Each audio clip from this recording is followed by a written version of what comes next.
우리가 지금 요한복음 6장 말씀을 가지고 계속해서 나누고 있는데 오늘 마지막 말씀인데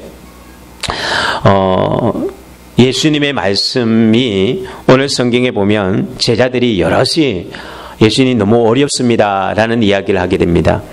여러분들은 어떻습니까? 이 말씀이 잘 이해가 되십니까? 아니면 좀 어렵습니까? 예수님께서 내 살을 먹는 자는 산다. 내 피를 마시는 자가 산다. 누구든지 내 살을 먹지 않고 내 피를 마시지 않는 사람은 내게 속하지 아니하였고 생명이 없다라고 이야기합니다. 정말 도대체 주님의 살을 먹고 주님의 피를 마신다는 이 이야기가 어떤 이야기일까? 지금 몇 주 동안 예수님께서 자신이 생명의 떡이다. 나를 먹으면 산다. 나를 먹는 자는 영생할 것이다. 뭐 생명의 떡, 또 예수님의 살과 피, 또 영생, 이 다양한 단어들 참 어려운 이야기죠. 그래서 오늘 제자들은 주님 어렵습니다. 그랬을 때에 주님이 그들에게 말하죠. 야, 너희들도 이 말이 너희에게 걸림이 되느냐? 너희에게도 이것이 걸리는 말씀이냐? 그렇게 물으면서 주님께서 오늘 제자들에게 말합니다. 살리는 것은 영이다. 육은 무익하다. 내 말은 영이고 생명이다. 그러면서 제자들에게 이런 말씀하실 때에 주님이 제자들에게 물었습니다. 그런 이야기를 하니까 사람들이 도무지 이해가 안 되잖아요. 주님은 또 안 그래도 어려운데 또 이건 또 무슨 말이야?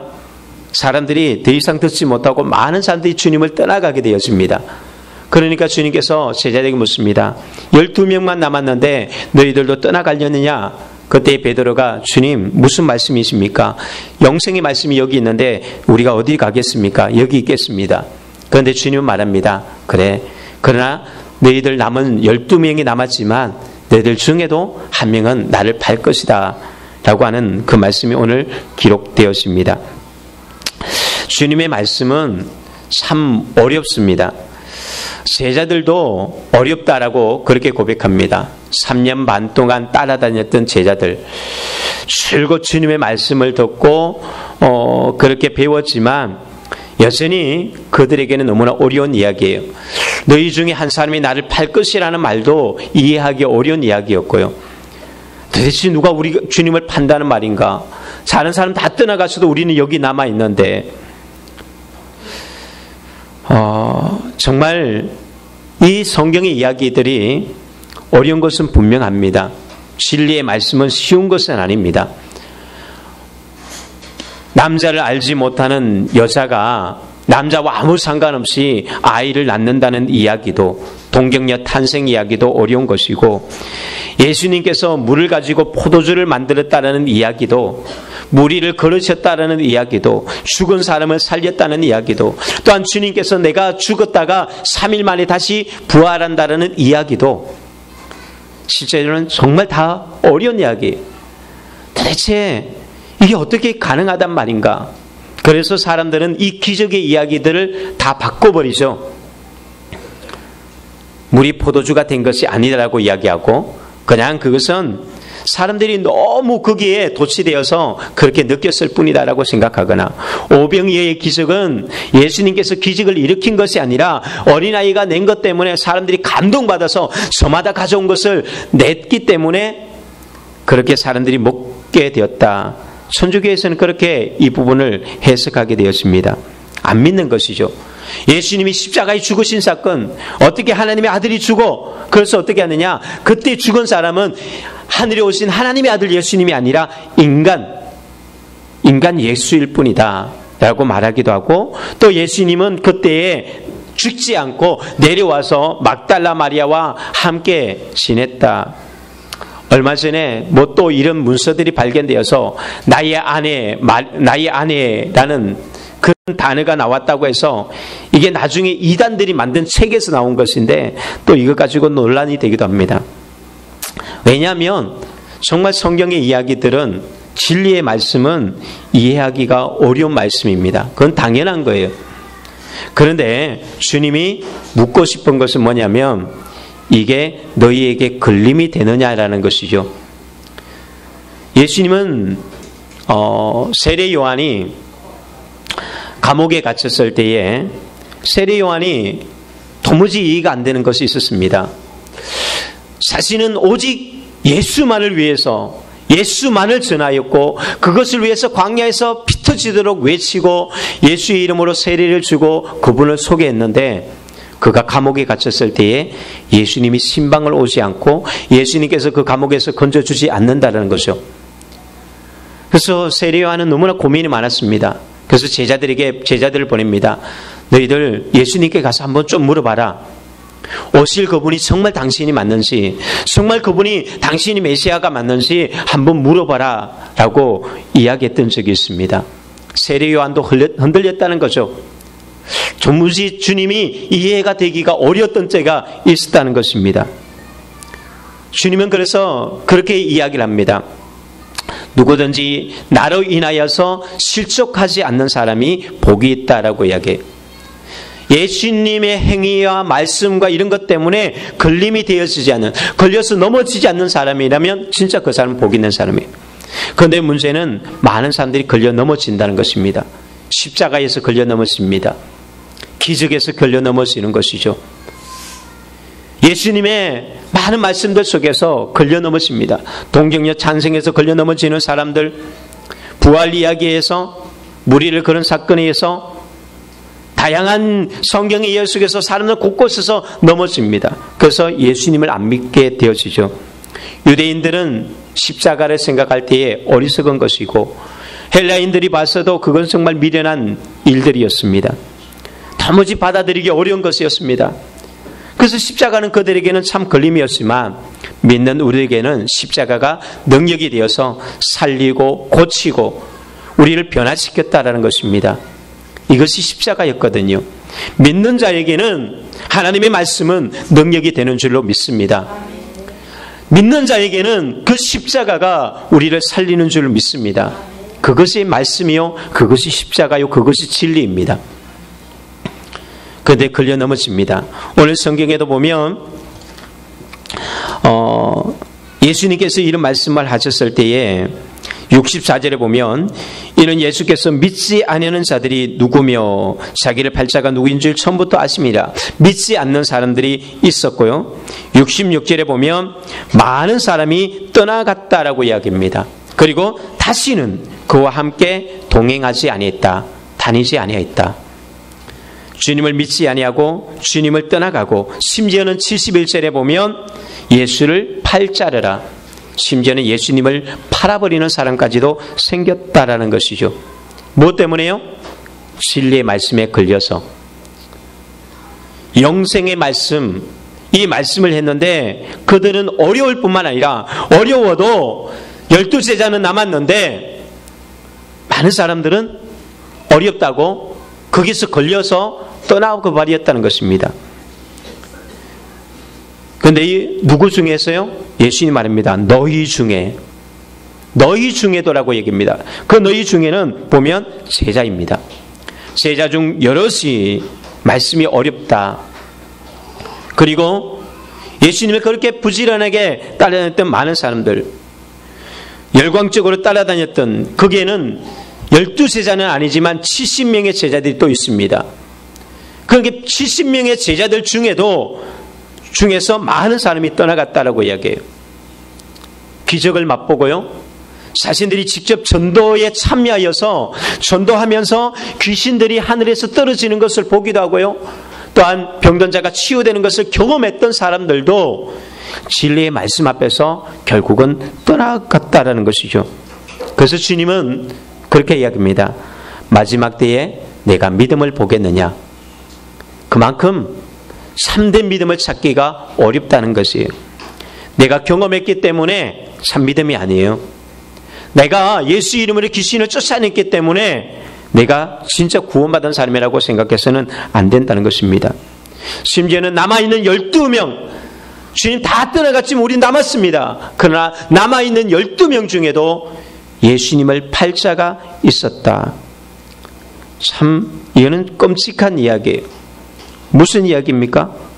남아있는 사람 중에서 오히려 떠나가고 부인하는 정도가 아니라 가장 큰 악한 걸림돌은 교회의 치명적인 사람이 교회 안에 있다라고 이야기합니다. 이단들이 여기서 나오잖아요. 가장 열심을 내던 사람들이 이단이 나오게 되었습니다. 교회에 항상 걸림돌 적그리스도, 그들이 어디서 나온다고요? 교회 안에서, 그것도 적극적으로 따르는 사람들 속에서 나온다는 것입니다. 무엇 때문에요? 바로 이 진리 문제 때문에, 진리에 걸려 넘어지고 십자가에서 걸려 넘어진다는 것입니다. 왜 그럴까요? 무엇 때문에 사람들이 이렇게 걸려 넘어지고 믿지 못하고 떠나고 결국은 예수님을 팔아버리기까지 그런 일까지 할까요? 우리는 어떨까요? 우리는 정말 끝까지, 여러분 신앙생활에 하나님 앞에서 정말 진실하게 끝까지 살아남을 수 있을 거라고 생각하십니까? 어느 누구도 쉽게 상담하기가 어렵습니다. 오늘 우리가 진리의 말씀을, 이 말씀에 대해서 분명하게 내가 붙들지 못하면 다 넘어지게 돼 있어요. 우리가 도덕적인 이야기를 한다 그러면 어떨까요? 좋아합니다. 교회가 구제하라, 착하게 사십시오. 그러면 사람들은 다 동의합니다. 이런 거에 대해서 사람들이 걸림이 되는 사람은 없을 거예요. 그리고 빵 이야기, 축복 이야기, 잘 살고 성공하는 이야기하면 걸림이 되는 사람이 없습니다. 그래서 조금 더 나가서 치유의 이야기, 그런 것에도 사람들은 어느 정도 치유의 기적까지는 받아들일 수 있을 것입니다. 그러나 십자가 이야기, 부활 이야기, 영생 이야기, 천국 이야기, 이런 이야기 오면 사람들은 순간 식상해지기 시작하는 거죠. 그냥 사랑하라, 용서하라, 나눠주라, 인내하라, 조금 힘들지만 그래, 이 정도는 받아줄 수 있어. 그런데 예수님은 그렇게 말하지 않아요. 뭐라고 말합니까? 사랑하는데 어때까지 사랑하라고요? 원수까지 사랑하라고 이야기하는 거예요. 용서하는데 한 번이 아니라 70번씩 7번씩으로도 끝까지 용서하라고 이야기합니다. 나눠주는데 어떻게 나눠주라고요? 너의 전 재산을 가난한 사람에게 나눠주고 나를 따라오라고 이야기합니다.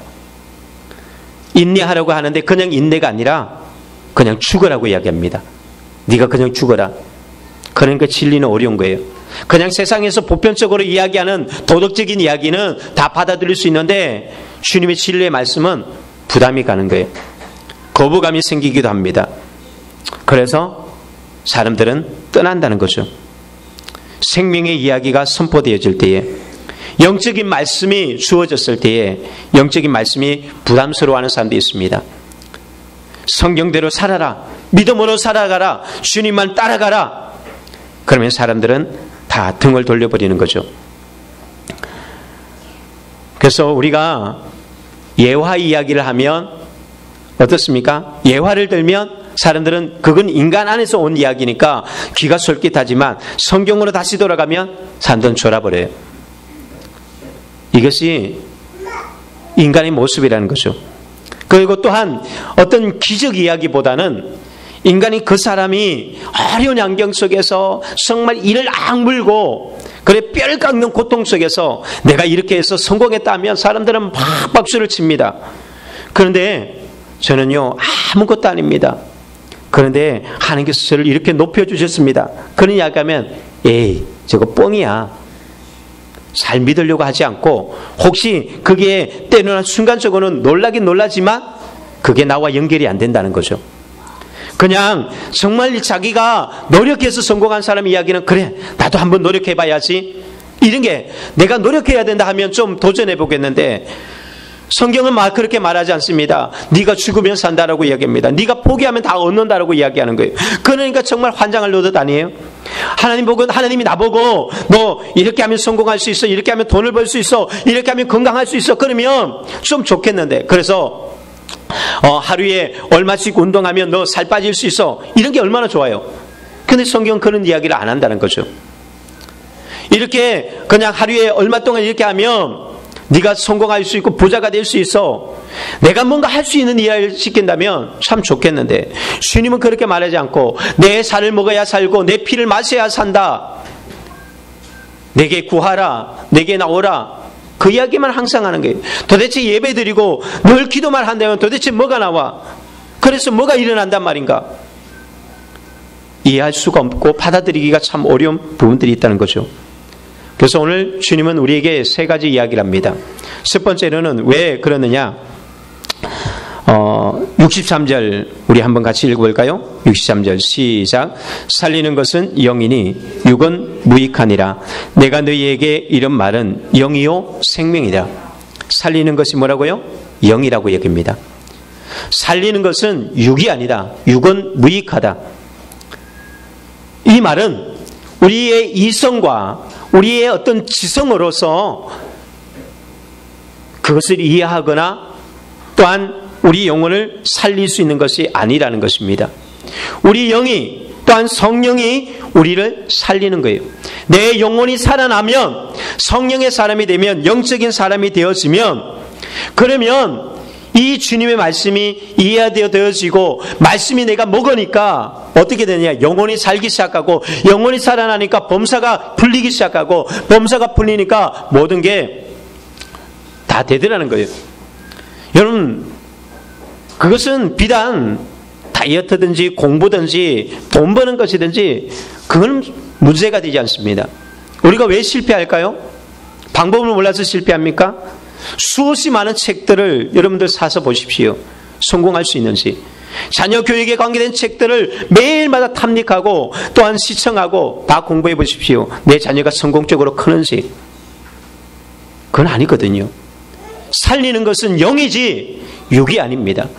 내가 몸부림치고 내가 돈 벌고 내가 열심히 먹고 공부한다고 해서 그래서 살아나는 것이 아니라는 거예요. 가정이 살아나는 것도 우리 자녀가 살아나는 것도 내 삶이 변화되어지고 정말 새로운 인생, 거듭난 인생을 살아가는 것은 영이지 육을 통해서 나의 노력을 통해서 내 인생이 바뀌시지 않아요. 물론 노력해서 조금은 바뀌겠죠. 그러나 거기는 한계 있습니다. 여러분들이 그것으로 될 것 같으면 여기 있겠습니까? 안 되니까 예수님을 믿는 것 아닙니까? 그런데 예수님을 믿는데도 불구하고 여전히 우리는 어떤 이야기를 듣고 싶어 하는 거예요? 빵이나 듣고 싶어 빵 이야기, 세상의 성공 이야기로 뭔가 그 방법을 찾으려고 합니다. 아니 그러려면 우리가 여기 있을 필요가 없죠. 세상에 정말 성공에 관계된 책들, 강의들은요 굉장히 많습니다. 그곳에 가면요 기가 막힙니다. 저도 그런 짧은 이렇게 영상이라든지 책들을 봅니다. 성공에 관계된, 사업 관계된, 비즈니스에 관계된 책들, 또 리더십에 관계된 책들을 보다 보니까 그런 책들을 참 많이 봅니다. 그럼 보면 실제로 성경이 대단하다 그러지만 성경을 보면 때로는 어렵잖아요. 그런데 가면 실제적인 이야기가 나옵니다. 리더십에 대한 실제적인 이야기가 나와요.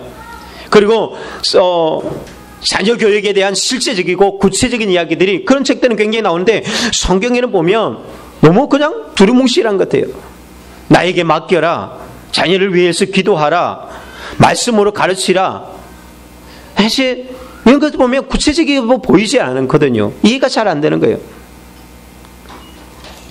그래서 니고데모라는 그 똑똑한 사람도 예수님의 말씀을 들을 때에 이해를 못하잖아요. 헛소리하게 되잖아요.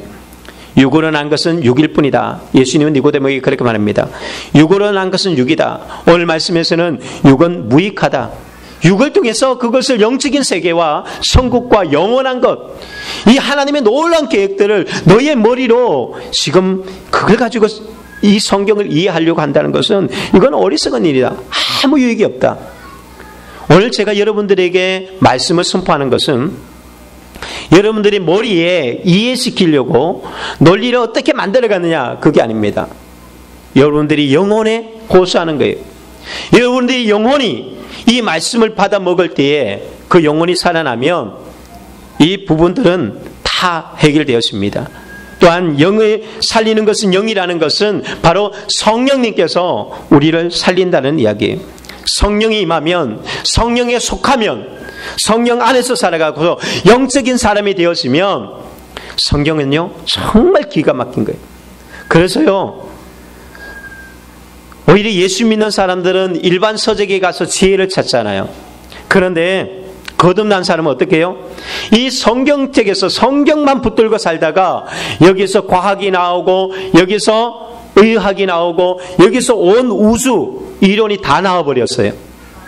세상의 모든 인류의 문명들이 인류학 또한 그런 문학, 과학, 의학 모든 학문들이 성경에 기초를 해서 끄집을 했는데 그거 가지고 세상에 가르쳐 놨더니 거꾸로 사람들은 세상에 가서 그걸 배우고 있는 거예요. 성경은 덮어놓고. 무엇 때문에 그럴까요?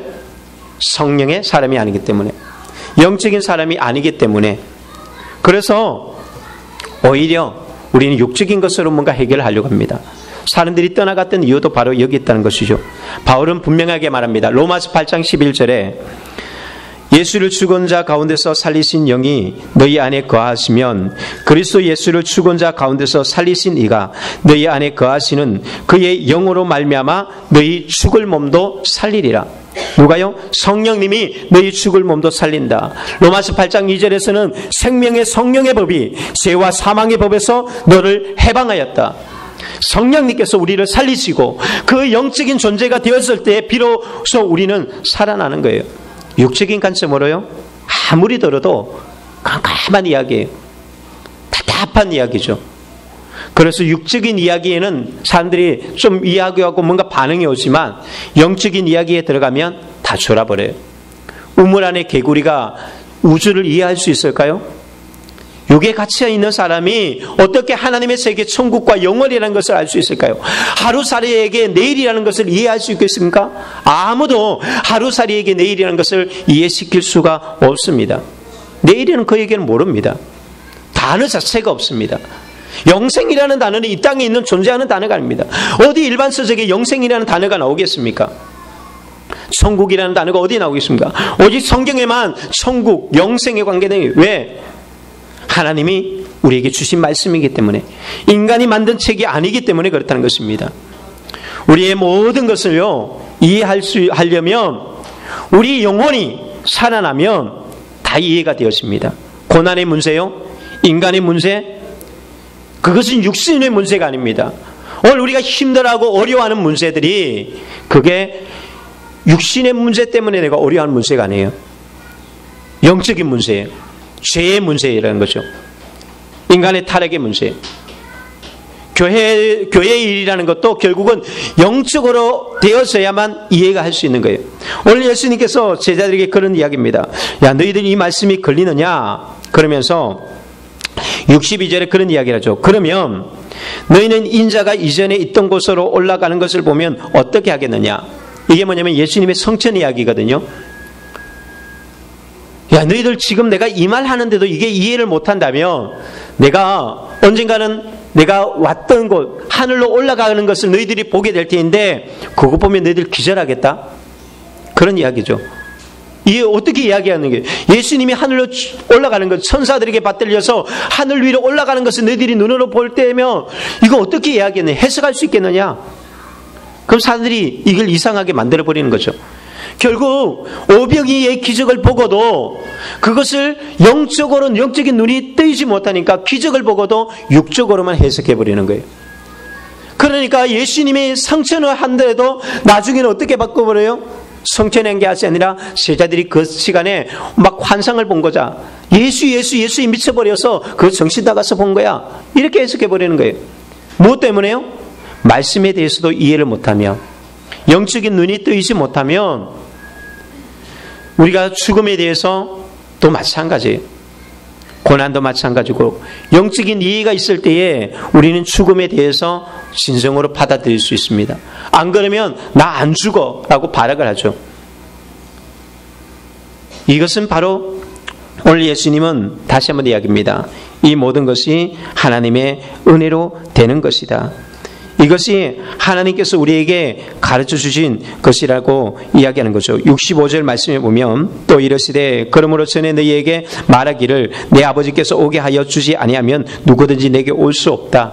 다 모든 것이 하나님의 은혜로, 이 믿어지는 것은 은혜로 되는 것이다. 성령이 임하면 믿어지는 것이다. 그래서 우리가 그것을 잡으면 내 머리로 이 성경을 내가 어떻게 했는지 파헤치려고 하는 것이 아니라 성령을 받아야 돼요. 성령을 사모해야 되고 은혜를 사모해야 돼. 그럼 영적인 눈이 뜨이게 되어지고 영적인 귀가 열리기 시작하고 그러면 우리에게 영적인 세계가 우리에게 현실이 되는 거예요. 보지 못했던 것들을 보게 만들어주시고 내가 경험하지 못한 것을 경험하게 만들어주게 되어집니다. 그러면 주님은 오늘 두 번째로 어떻게 하라고 이야기합니까? 베드로의 고백 속에서 우리는 진리를 하나 또 발견하게 됩니다. 살리는 것은 영인데 그러면 그 영혼을 살리는 그것이 매개체가 뭐냐? 바로 말씀이라고 이야기합니다. 영생의 말씀이 여기 주님께 있는데 우리가 어디 가겠습니까? 여러분, 주님의 말씀이 우리에게 영생을 주는 줄 믿습니까? 주님의 말씀이 우리의 영혼을 살리신다라고 이야기합니다. 그 말씀이 살린다. 살리는 것은 영인데 그 영을 살리는 것은 뭐냐? 말씀이다라고 이야기해요. 그래서 베드로에게 너희도 가려느냐라고 물었을 때 베드로가 영생의 말씀이 있는데 우리가 어디 가겠습니까? 어디 가겠습니까? 주의 말씀을 버리고 이것을 던져버리고 우리가 어디 가서 성공하고 어디 가서 문제를 해결하겠다고 가겠습니까? 우리가 이것이 분명해야 합니다. 주님의 말씀이 우리 영혼을 살리는 말씀이에요. 우리가 예배 시간에 왜 와서 예배를 드리고 말씀을 듣는가? 예배 시간 때우기 위한 것이 아니에요. 말씀을 들어야만 살거든요. 여기서 살아나는 사람은 삶이 살아납니다. 우리가 왜 매일마다 큐티합니까? 하루를 승리하기 위해서요. 큐티하고 말씀 읽고 말씀 또한 우리가 말씀 공부도 하고 부지런히 배워야 돼요. 그 말씀은 정말 우리 인생을 바꿔버려요. 우리 예전에 그런 이야기를 한번 들었던 것 같은데요. 어느 날 두 청년이 주일날 아침에 도박하려고 길을 가는데 문득 교회 앞을 지나가는데 교회 앞에 그날 교회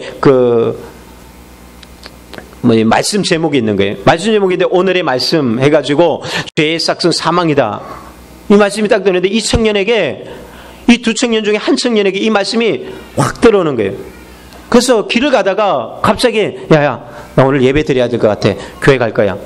아마 모태신앙이나 뭐 그랬던 것 같아요. 근데 뭐 주님 떠나서 방황하고 막 돌아다니다가 그날 그 말씀이 딱 들었는데 한 친구는 야 뭐 그 말씀 가지고 난 모르겠다 나는 간다. 그래서 한 친구는 도박장으로 가고 한 친구는 교회로 갔어요. 그리고는 그 친구는 뭐 영영이 만날 수 없는 거죠. 세상과 교회는 한번 나눠지면 만나기가 쉽지 않습니다. 얼마 만에 소식을 듣게 되냐면 30년 뒤에 소식을 듣게 돼요. 어디서 듣게 되냐면은 신문에 크게 한 친구가 나왔어요. 일면에 22대 대통령 클리브랜드 하고 대통령 당선 소식이 딱 붙어 있는 거예요. 그날 그 친구는 감옥에서 그 신문을 들고 통곡하고 있는 거죠. 종신형을 받고 엄청난 흉악범의 범죄를 저지르고 그는 감옥 안에 들어가 있고 30년 만에 그가 얼마나 다른 길을 걸어갔고 그 인생이 얼마나 달라졌는지를 보게 됩니다. 우리가 당장 보면 그게 그거 같고 다 똑같아 보이지만 20년, 10년, 20년, 30년 해가 더하면 더할수록요 생명 있는 사람은 계속해서 살아나고요 죽은 것은 계속해서 썩을 수밖에 없는 거예요. 그래서 나이가 들면 들수록 계속해서 퇴락해나가는 거예요. 생명이 없기 때문에. 그러나 믿는 사람은요 날마다 새로워지는 거예요. 그래서 나이가 들었는데도 늙은 것 같지 않은 거예요. 나이를 거꾸로 먹는다 그러잖아요. 나이가 들었는데도 너무나 청춘 같아요.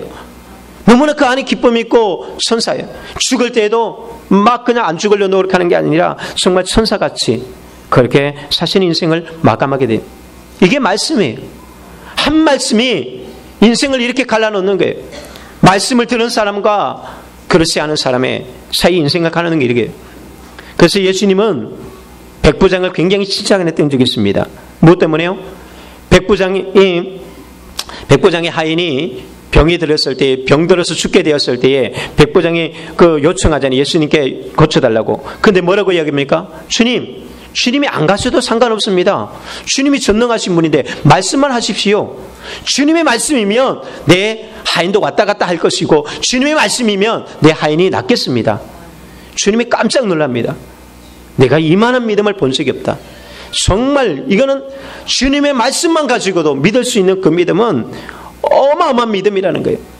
우리는 그렇지 못하잖아요. 봐야지 믿을 수 있고 뭔가 한 번 봐도 아니고 많이 봐야만 좀 할 수 있는 것인데, 백부장은 이방인이면서도 주님의 말씀의 능력을 믿었기에 주님이 정말 말씀대로 그 자리에서 가라, 내 믿음대로 될지어다.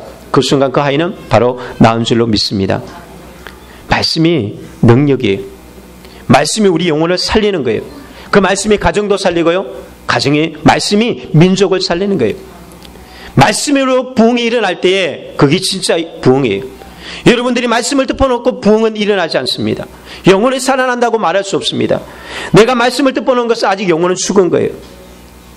말씀 앞에서 살리는 것은 영이니 영생의 말씀이 바로 여기 있다. 내 영혼을 살리고 나를 영원히 살게 하는 말씀. 우리는 언제나 육적인 것으로 만족해서는 안 됩니다. 처음 교회에 올 때는 분명히 하나님께서 우리에게 육적인 것으로 만족시켜줘요. 질병을 치료하거나 아니면 어떤 문제를 해결해 주거나, 그래서 어떤 육적인 것을 해결해 주지만 여기서 거쳐버리면 안 됩니다. 예수님께서 5,000명의 사람들에게 물고기 2마리에 보리떡 5개 가지고 배불리 먹였었습니다. 그러나 그것을 끝나버리면 안 된다는 것입니다. 그것이 어디로 가고요? 말씀 듣고 기도하면서 영적인 사람으로 바뀌어져야 합니다. 영적인 눈이 뜨이고 영혼이 살아날 때에 그 사람은 정말 그 인생이 정말 형통하게 되어지고 그는 영원히 영생을 얻는 존재가 되었습니다. 한순간에 열광하고 환호했다고 해서 그 사람이 구원받은 사람 아니에요.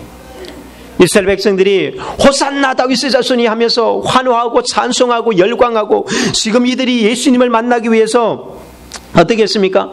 예수님 만나려고 막 배를 타고 오고 그렇게 열정적으로 쫓지만, 그러나 그것 가지고 그 사람이 구원받은 사람이다, 그리스도인이라고 말할 수 없는 것은 진리의 말씀이 선포될 때에, 십자가 앞에 섰을 때에, 그때에 결국은 드러난다는 것이죠. 믿음이 드러나는 거예요. 내 영혼이 살아있는지. 영이 살아있는 사람은 말씀 앞에 우리가 그 말씀의 양식을 먹게 되어지고, 영이 살아있는 사람은 십자가 앞에 나가면 무릎 꿇게 되었고, 그 앞에서 우리의 삶의 문제를 토하게 되어 있는 것입니다. 왜? 영혼이 살아있기 때문에. 그러기에 우리가 어떤 상황에서도요, 주님의 말씀을 놓아서는 안 됩니다. 사망의 엄심한 골짜기를 지날지라도, 모든 것이 절망스러울지라도 그때에도 말씀을 붙들어야 합니다. 아무것도 보이지 않고, 아니 오직 홀로 남아서 싸움을 싸우고 힘겹게 싸울지라도 그때에도 하나님의 말씀을 붙드십시오. 그곳에 주님이 계신 줄로 믿습니다. 또한 그곳에 주님의 능력이 나타나는 줄로 믿습니다. 시험도 중요하지만 시험이 나를 살리는 것이 아닙니다. 믿음을 지탱하게 하는 것은 말씀이에요.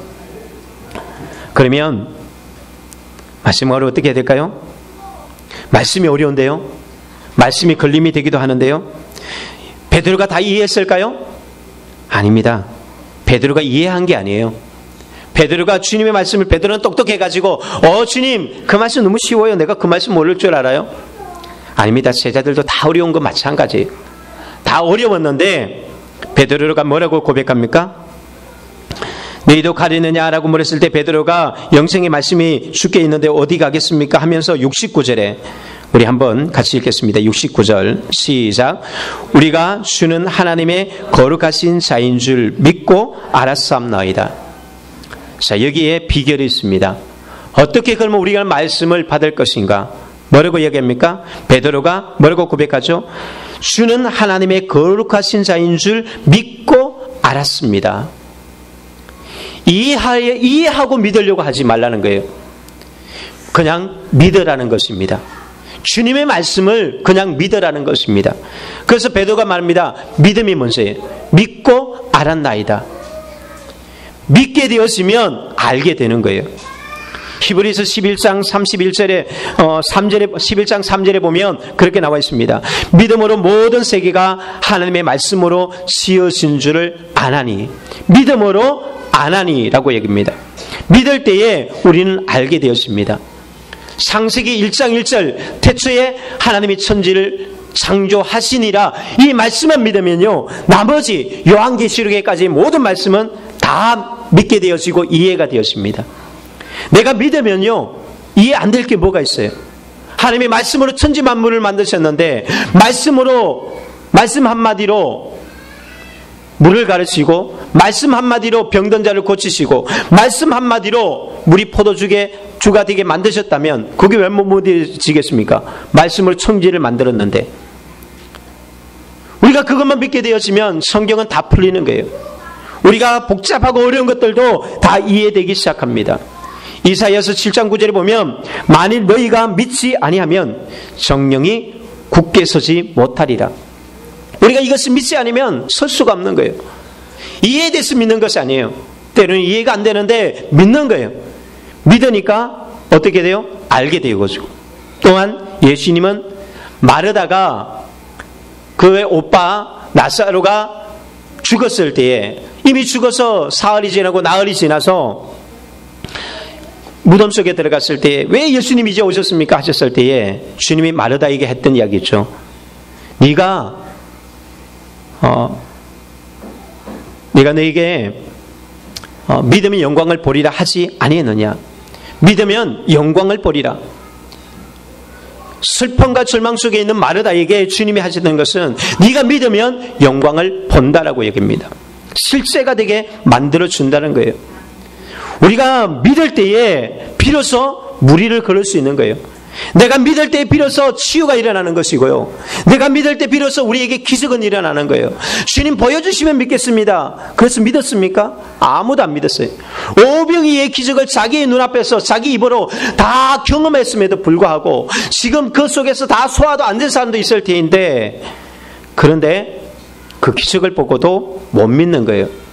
그런데 믿으면 기적은 일어나는 것입니다. 이게 하나님의 말씀이에요. 여러분들 약을 먹을 때에 분석해가지고 다 이해되면 그 약 먹습니까?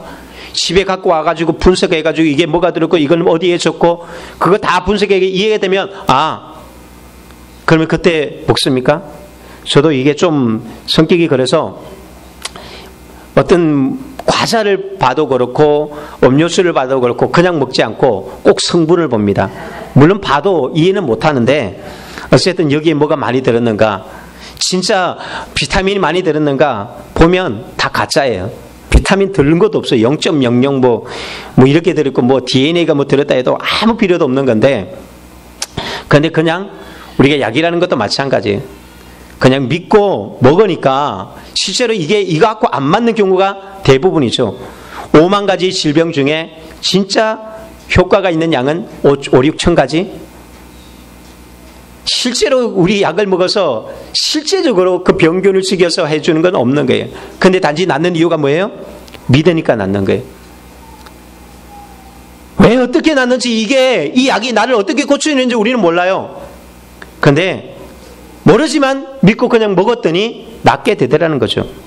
기적이 어떻게 일어나는지, 주님께서 어떻게 우리의 삶을 일으킬지 다 이해가 안 되지만 우리가 믿고 나가면 우리는 보게 될 것이고 또한 알게 될 것입니다.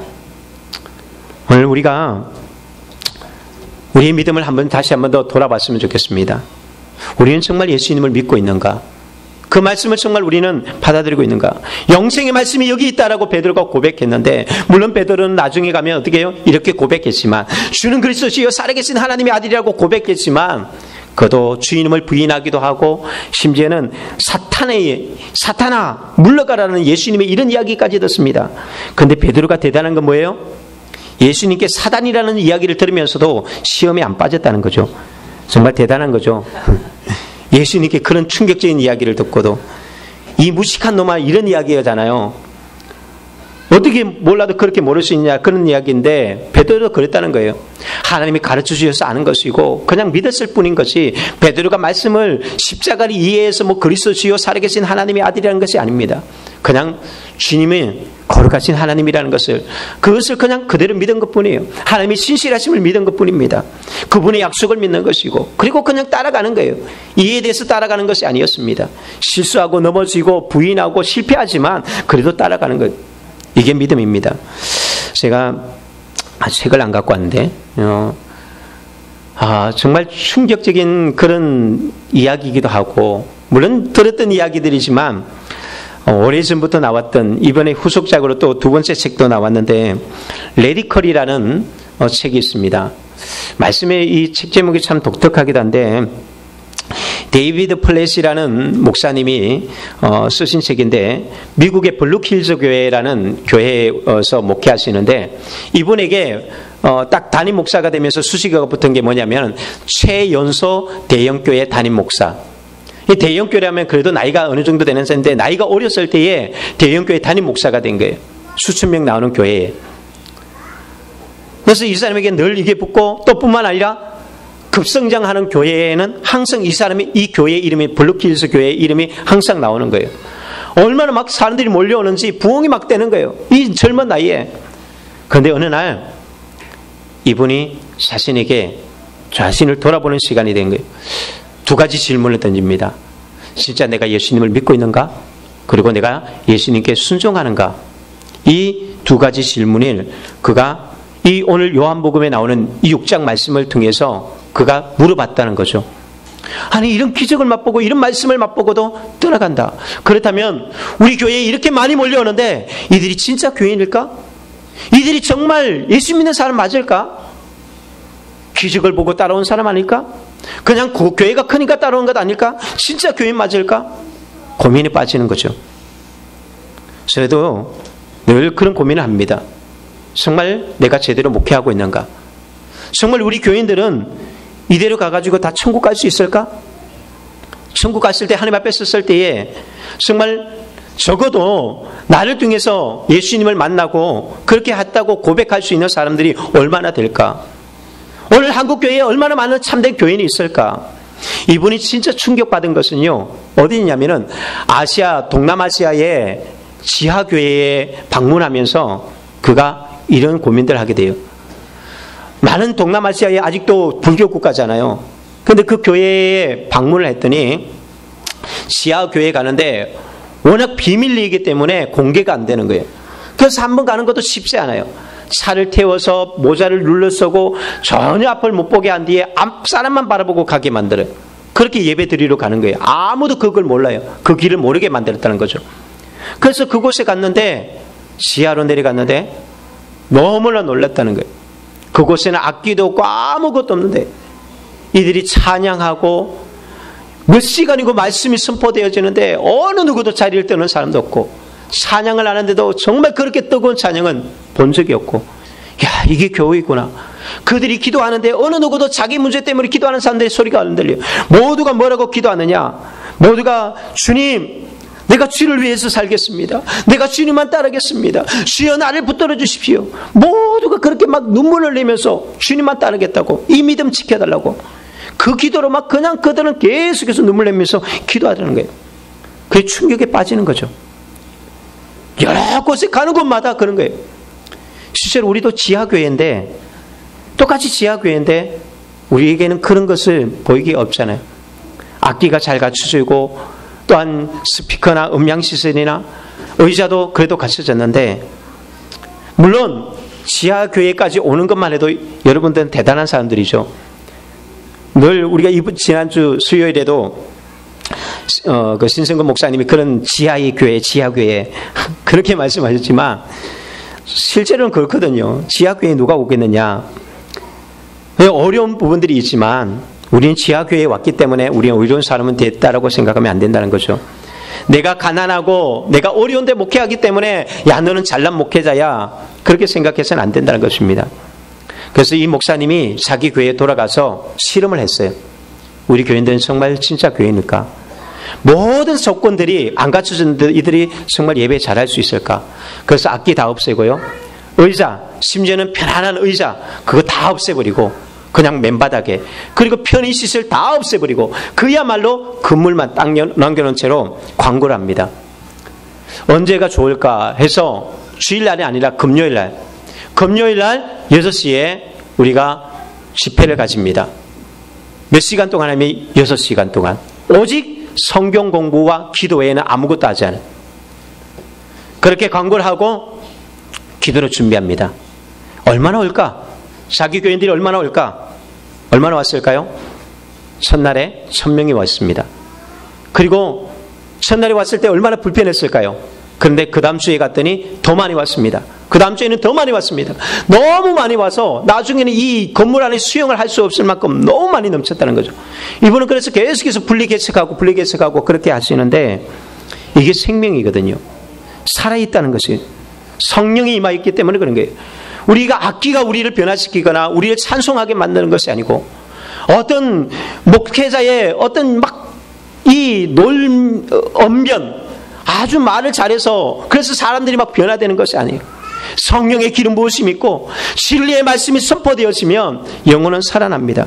그래서 고민이 많은 게 저도 이런 책을 읽으면서 도대체 내가 진리를 선포하고 있는가? 나는 정말 제대로 하고 있는가? 이 목사님이 그런 이야기 고민했거든요. 하나님 앞에 질문, 내가 하나님을 믿는가? 라는 질문 속에서 정말 사람들이 이 말씀 들으면 다 떠날 것 같은 그 말씀을 선포하려고 할지라도 나는 정말 선포할 수 있는가? 저도 그런 거에 대한 고민이 많거든요. 야, 이 말씀하면 사람들 다 떠나지 않을까? 그래서 제가 늘 그래도 조금은 이야기하는 게 십자가 이야기, 십자가 지고 가라, 죽어라 이야기를 요즘 하니까 실제로 많이 떠나가긴 떠나가는데 사람들이 자리가 많이 비긴 비었지만 그러니까 고민이 되죠. 야, 이건 뭐 생명의 이야기 하다가는 다 떠나가겠는걸. 그리고 두 번째가 정말 순종할 수 있느냐라는 줄 질문이었거든요. 정말 그게 너희가 순종할 수 있는가? 어떤 말씀이 내게 주어지고 어떤 것을 하라고 해도 다 순종할 수 있는가? 우리가 이것을 할 수 있다면 그러면 거기에 하나님의 역사는 일어납니다. 여러분, 우리의 인생에는 설명할 수 없는 것이 훨씬 더 많습니다. 내가 아는 것보다 모르는 게 더 많고요. 내가 경험한 것보다 경험하지 못한 것이 더 많고 눈으로 보이는 것보다 보이지 않는 것이 훨씬 더 많습니다. 하나님의 계획과 섭리들을 어떻게 알겠습니까? 알 수 없는 거예요. 왜 나를 하나님이 여기 보내셨는지, 왜 하나님께서 그것을 내게 요구하시는지 이해되지 않습니다. 그냥 단지 이해가 돼서가 아니라 베드로처럼 믿고 가는 것입니다. 믿고 따라가고 믿고 기다릴 뿐입니다. 이것이 주님의 말씀입니다. 영생의 말씀이 주님께 있습니다. 그 주님의 말씀이라면 우리가 이해가 안 될지라도 따라가십시오.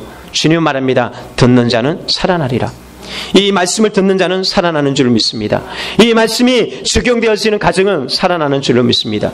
이 말씀이 우리 삶 가운데 적용되어질 때에 우리 삶은 회복될 줄로 믿습니다. 이 축복이 있기를 예수님으로 축원드립니다.